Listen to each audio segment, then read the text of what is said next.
need to leave my phone. I need to go. I need to talk to some. I need my phone. Cece, Don't touch me! What is going on? Like, what are you gonna get this mad at me when I'm apologizing to you? No, Christian. Like, you're thinking I'm doing it on Drop your high pitch. Okay, I'm not doing it on purpose. You trust Aura. You know damn well the right thing to do is to tell me. Yes, and I am so sorry. So shut up and let me fucking slap you, dumbass! No, you're not gonna...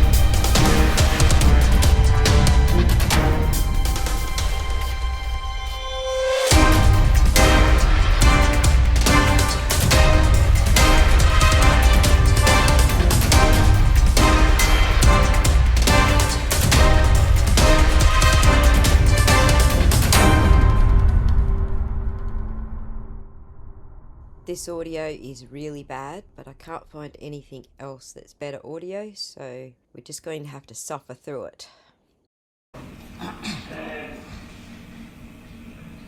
So this kind of like over like to work and someone will take over and we standing by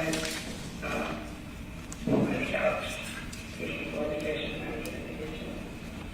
And then all white inside and it's like coming at me.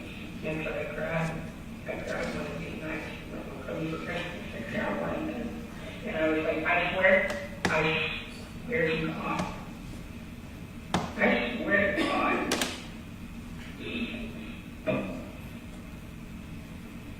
It was just like, I was like, don't come in, you're supposed to. Because I mean, earlier, I haven't really had that good fucking breathe. I'm sorry. You couldn't breathe. And it's very scary. And I just think, like, just like that thing, like, you know he's okay. If he's choking and he's angry enough, he might, like, I mean, this is different, I think. But if he's, like, choking or, like, hitting you and I can't breathe, he might go too long. So I grabbed my knife and I said, don't come anywhere close to me. I have absolutely no intention of using it. I was calling my mom and he's coming at me like he's going to grab me with a phone or the knife or something. And so I was just like, I was like, don't get me closer. This was. I don't know. I really don't know. I really don't know. Because I know I was scared, but I really don't know.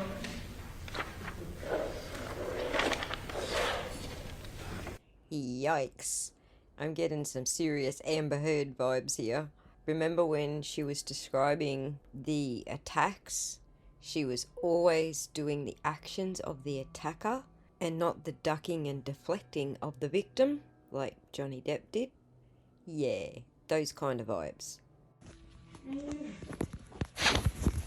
need to leave my phone. I need to go.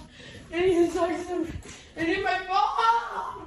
Cece, Don't touch me! What is going on? Like, what are you gonna get this mad at me when I'm apologizing to you? No, Christian. Like, you're thinking I'm doing it on Drop your high pitch. Okay, I'm not doing it on purpose. You trust Aura. You know damn well the right thing to do is to tell me. Yes, and I am so sorry. So shut up and let me fucking slap you, dumbass! No, you're not gonna slap me. Give me my phone. You have your phone. I don't have it anymore. Find it and fucking charge it. What? Find it and charge it! I'm sorry, Courtney. I don't care. Find it and charge it. Okay, just stop. Don't talk to me. Oh, man. Yeah, man. Oh, man. Because I'm telling you I'm sorry. It's my heart. Find my fucking phone and charge it.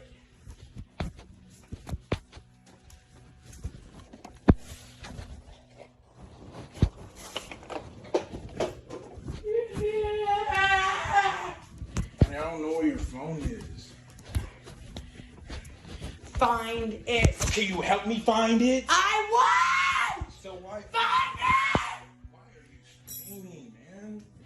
Not man, but why? Yeah, man, Not man. little bitch. I'm a Yeah, man. bitch. Yeah, man. I'm a nigger. what? Like, Yeah, because I'm a little man, huh, bitch. Shut the fuck up.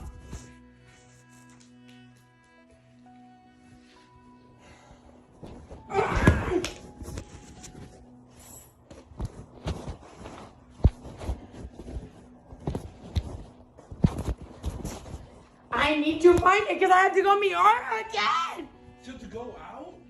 No! You said she invited you Christian, out. just find my goddamn phone. I don't have your phone. Can you just Just find my fucking phone. Sissy, can you just please? Shut up! Please. Shut up! You went to go fucking talk to her without talking. I didn't go to go. Yes, you did. You always want to talk to your fucking asshole. Courtney, I was He on. literally told me about it, and I was like, "Damn, What are you you talking? are son. I didn't go to talk to You are Aura. not gonna- I was going on a bike ride. Like, what the Get off of me! fuck? Me going to talk to Aura? Is this gonna make you act like this?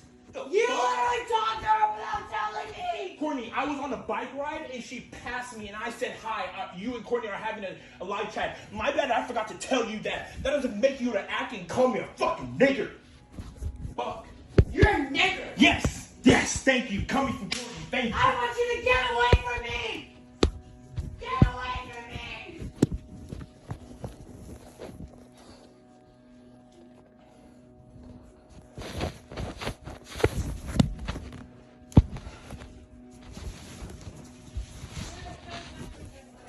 Damn. Oh. Oh, my bad. I said, hey, what's up? I'm going on a bike ride, and I forgot to tell you that I ran into somebody. Is that gonna make you act like this? Fucking crazy, bitch.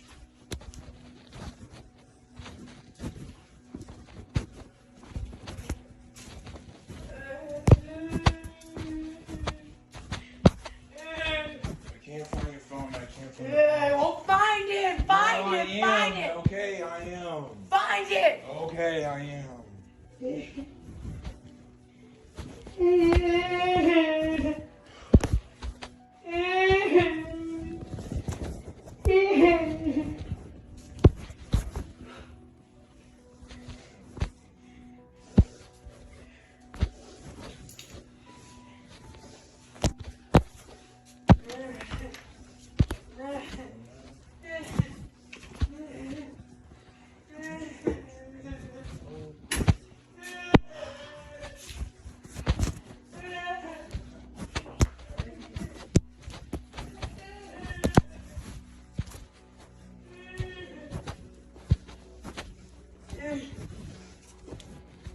Find my Courtney, phone. what do you think I'm doing right now? Okay? No, not shit. You don't Okay. find shit. Alright.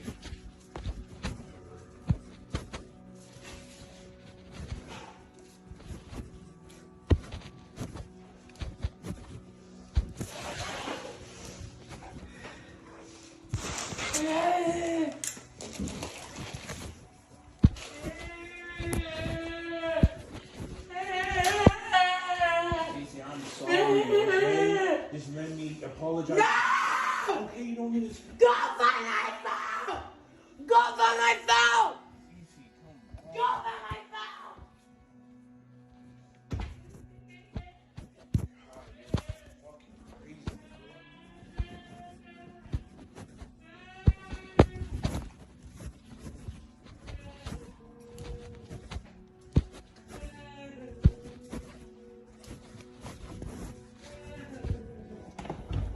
Do you remember the last place you had it, CC? You remember the last place you had it? Nope. Find it. Okay.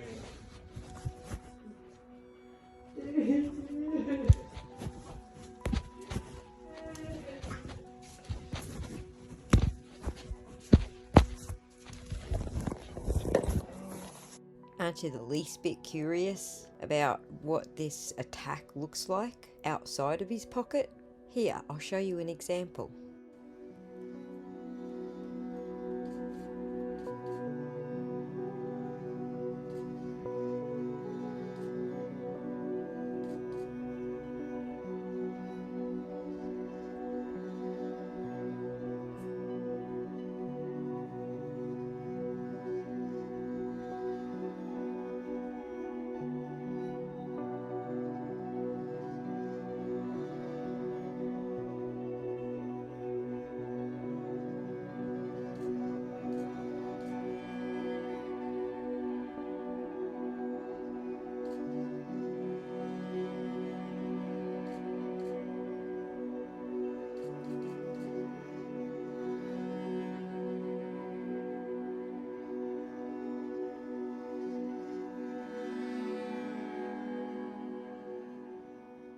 You know, I'm no doctor or specialist, but I'm a hazard a guess that that's the most likely cause for the bruises on her body.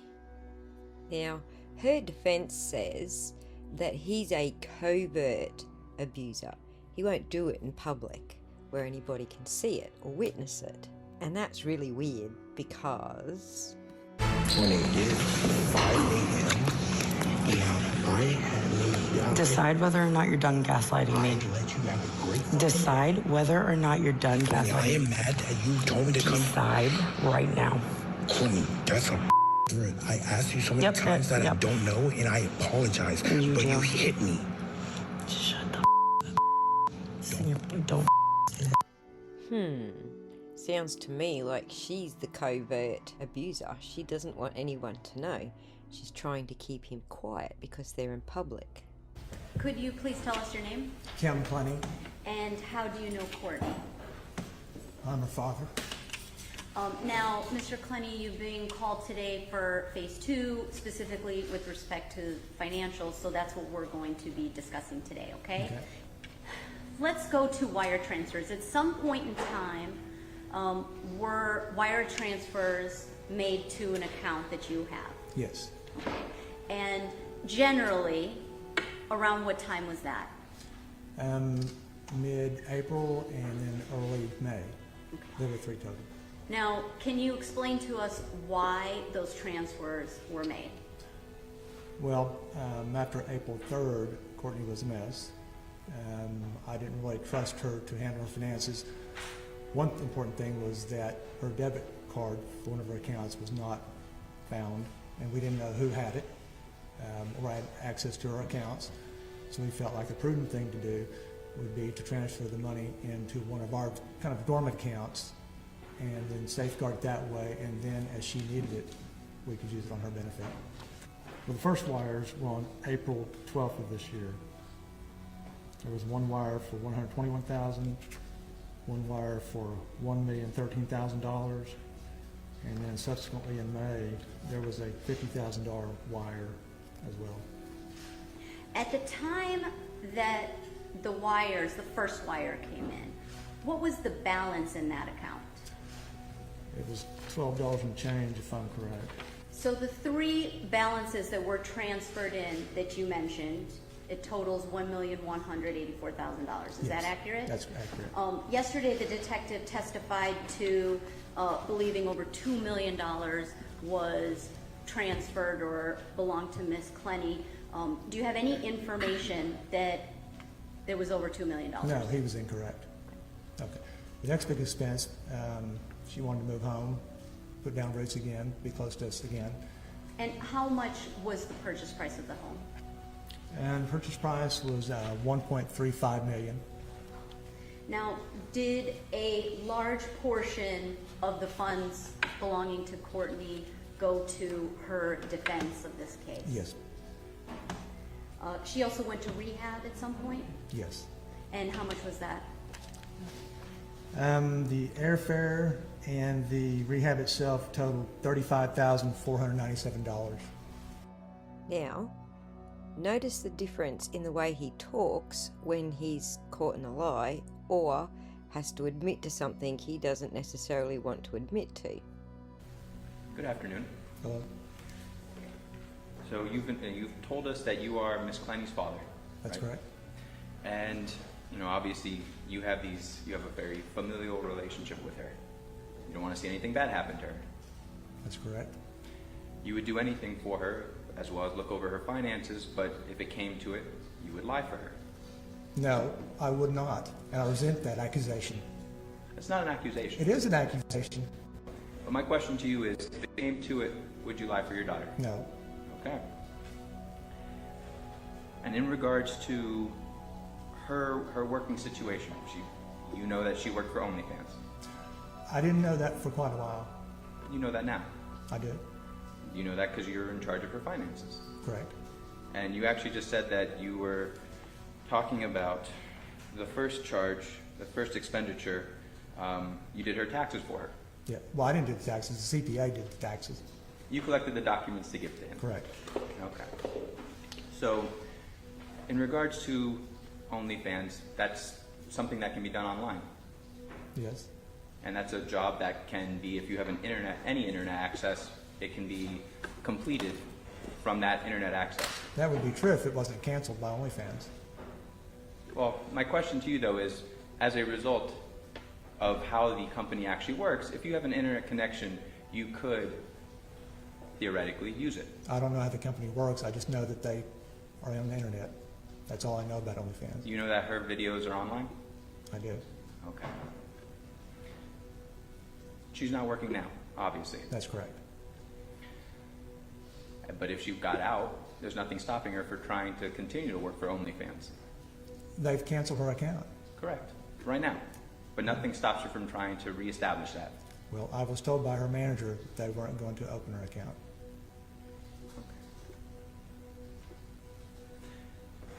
I want to talk to you about the transfers themselves, but I want to start with, there's a letter that's in evidence that you wrote to the complex that she was living at down here in Miami. Right. That's dated, I believe, April 28th. Probably. Was Courtney already out of Miami by that time? Yes. Do you know when she had moved back to, and I'm suggesting now, but you tell me, did she move back to Texas? Yes. She moved in with you. Yes. And prior to her going to the rehab center in Hawaii, she was living with you. Yes. In regards to those transfers that were done, first the two that were done on April 12th and two separate transfers, and then on May 3rd, did she do those transfers herself? No, I did them. You did them for her. Yes. Did she know that you were doing them? Yes, she did. And you told us already that you have a finance degree and you were working 15 years as an investment advisor, right? Correct. So you know the importance of keeping accurate records. I did. You also know the importance of, in wires, labeling what the purpose of them are for. Is that correct? Well, I don't think I labeled them. You don't think you labeled them? I don't recall labeling them. If I showed you the transfers, would it refresh your recollection? Sure.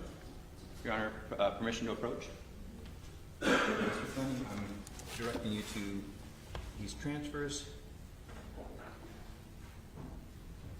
Are you able to see what they are labeled under the section origin to BENEINSTR?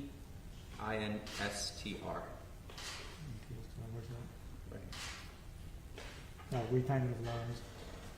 And so you see that you've labeled all three of them repayment of loans. It was just an error.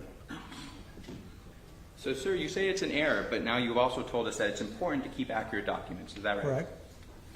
So now what you've told us today is, the purpose of this was for you to be in charge of her finances. Correct.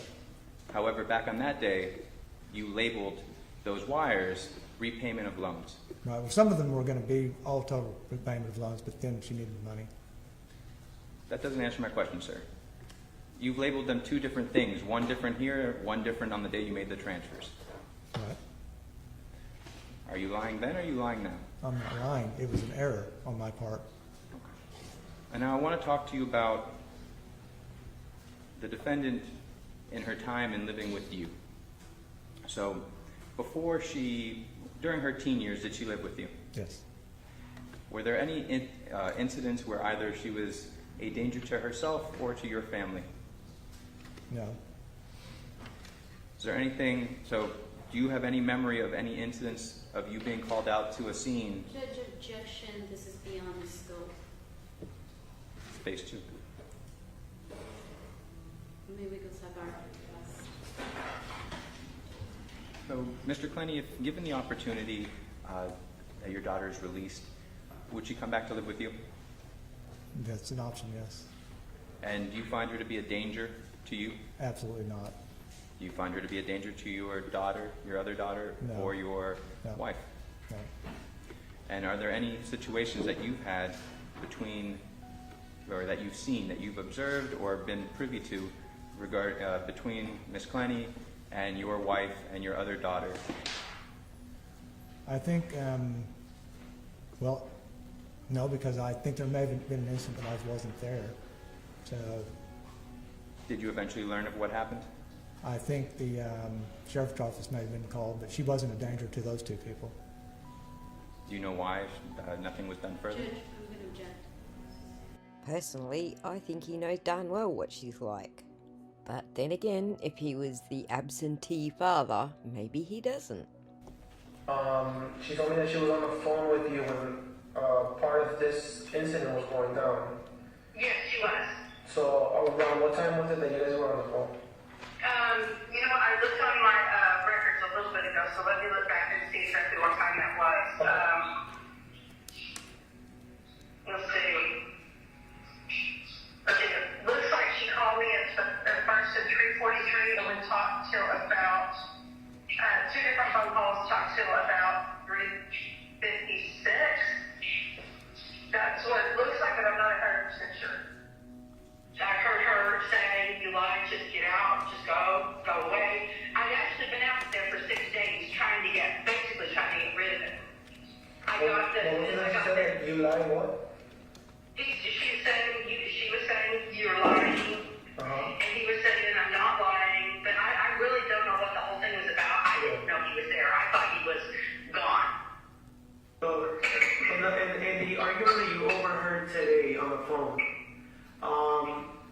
how was he? Did he sound aggressive, or was it just like a regular, like normal volume voice? Or? He was screaming at her. Yeah. Because I told her to tell him to stop screaming. Yeah. And so no, he was screaming at her, and she was so in belief that he was screaming.